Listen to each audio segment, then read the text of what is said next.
Bonjour à toutes et à tous et bienvenue dans cette session spéciale de formation en ligne. Aujourd'hui, on s'attaque à un gros morceau, l'épreuve pratique E1 du BTS ESF, expertise et conseil technologique.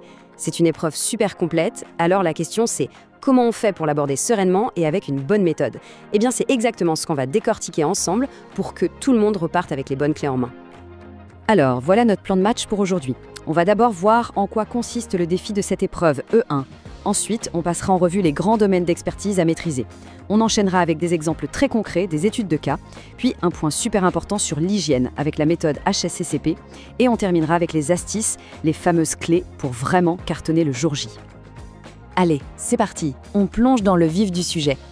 Il faut bien comprendre une chose à propos de cette épreuve, ce n'est pas juste un examen scolaire, c'est vraiment une mise en situation.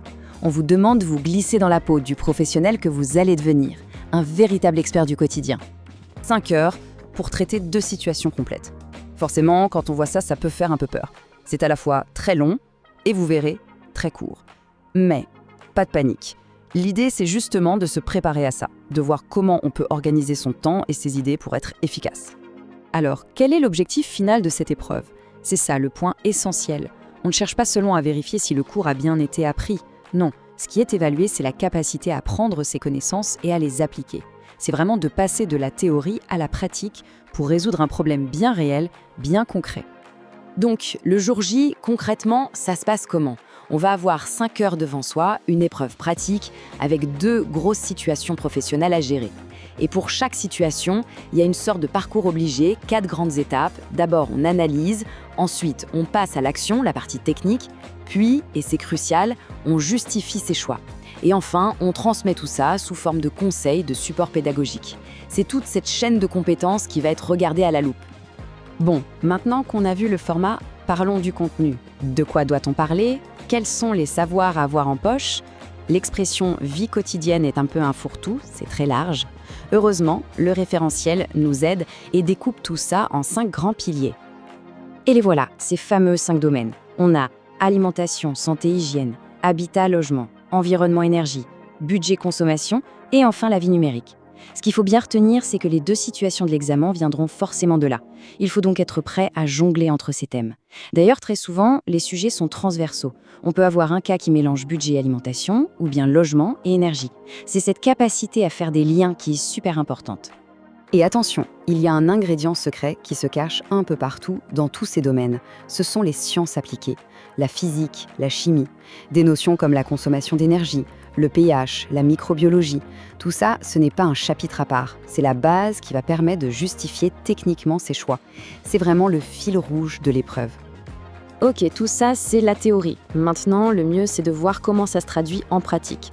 Rien de tel qu'un bon vieil exemple concret pour vraiment visualiser ce qu'on attend de vous le jour de l'épreuve. Alors, imaginons une situation type, un grand classique. On nous demande d'aider une étudiante qui veut manger plus équilibré, mais sans faire exploser son petit budget. Le contexte est là, il est simple, il est clair. La question c'est par quel bout on prend le problème.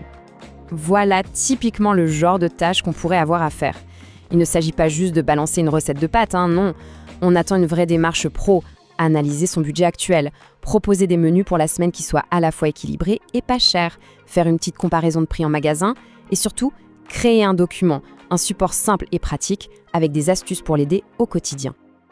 Et ça, par exemple, c'est un excellent exemple du type d'analyse on attend. Si on conseille de faire du fait maison, il ne suffit pas de le dire. Il faut l'argumenter. Montrer qu'on a pesé le pour et le contre. Oui, c'est moins cher, on contrôle mieux ce qu'on mange, mais ça prend du temps. C'est cette analyse nuancée qui prend en compte tous les aspects, le coût, le temps, la nutrition, qui fait toute la différence. C'est ça, l'expertise. Allez, on zoome maintenant sur un sujet, mais alors là, incontournable, non négociable, dès qu'on touche de près ou de loin à l'alimentation, l'hygiène. Et qui dit hygiène, dit méthode HACCP, ça c'est quelque chose qu'il faut connaître par cœur. HACCP, Hazard Analysis Critical Control Point. Derrière cet acronyme un peu barbare se cache une idée toute simple en fait. Mieux vaut prévenir que guérir. L'idée c'est d'anticiper tous les dangers possibles pour mieux les maîtriser. Ce n'est pas juste une règle à appliquer bêtement, c'est une vraie démarche, une façon de réfléchir pour garantir la sécurité des aliments. Et cette démarche, elle repose sur 7 principes. C'est un peu la colonne vertébrale du système. Regardez la logique. 1. On analyse les dangers. 2. On identifie les moments les plus risqués, les fameux points critiques. 3. On fixe des seuils à ne pas dépasser, comme une température. 4. On surveille que tout reste dans les clous. 5. On prévoit un plan B au cas où ça dérape. 6. On vérifie que tout le système fonctionne bien. Et 7. On note tout, on documente. C'est logique, systématique et ça permet de ne rien laisser au hasard. Et concrètement, l'examinateur, il va demander quoi là-dessus? Eh bien, il ne va pas forcément demander de réciter les 7 principes comme une poésie. Non, il va plutôt tester la capacité à les appliquer. Par exemple, dans cette recette, c'est quoi le point critique? Ou quels sont les dangers possibles ici?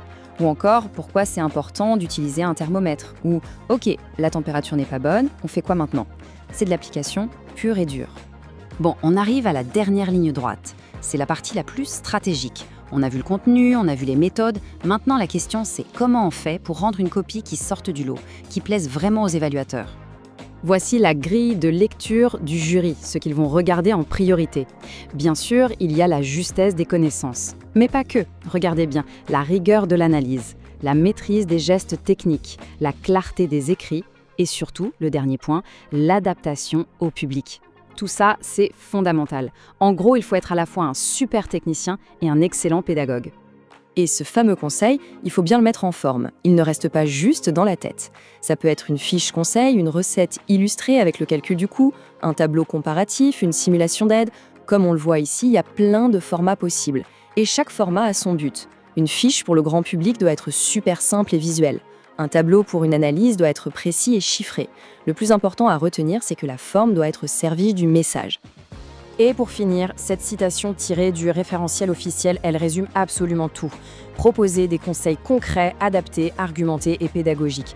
Retenez bien ces 4 mots, concret, adapté, argumenté, pédagogique. Si votre travail coche ces 4 cases, alors c'est gagné. C'est vraiment ça l'ADN de votre futur métier et c'est le cœur de cette épreuve.